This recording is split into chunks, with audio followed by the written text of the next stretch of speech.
ഏത് സംഘടനയ്ക്കും സ്വത്ത് ഒരു ബാധ്യതയാണ്. ഇതൊക്കെ നമ്മൾ കാണുന്നതല്ലേ. കണക്കില്ലാത്ത പണം ഒഴുകിയപ്പോഴാണ് കോൺഗ്രസ് തകർന്നു പോയത്.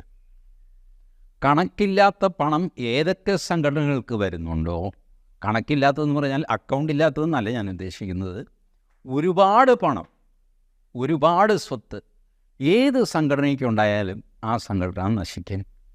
നമ്മുടെ കൺമുമ്പിൽ ഉദാഹരണങ്ങളുണ്ട്. പൊതുസംഘടനകൾക്ക്, പൊതുജനങ്ങളെ സേവിക്കാൻ എന്നൊക്കെ പറഞ്ഞിറങ്ങുന്ന സംഘടന കാശുണ്ടാക്കാനും സ്വത്തുണ്ടാക്കാനും കെട്ടിടം വയ്ക്കാനും തുടങ്ങിക്കഴിഞ്ഞാൽ അതിൻ്റെ അധപ്പതനവും തുടങ്ങും. ഇന്നിപ്പോൾ നിങ്ങൾ നോക്കും, കേരളത്തിലെ ഏതെങ്കിലും സംഘടനയ്ക്ക് ആഫീസിന് വല്ല കുറവുണ്ടോ? ഒരു ബ്യൂറോക്രസി ആ ഓഫീസിനുള്ളിൽ അറിയാതെ തന്നെ ഡെവലപ്പ് ചെയ്യും.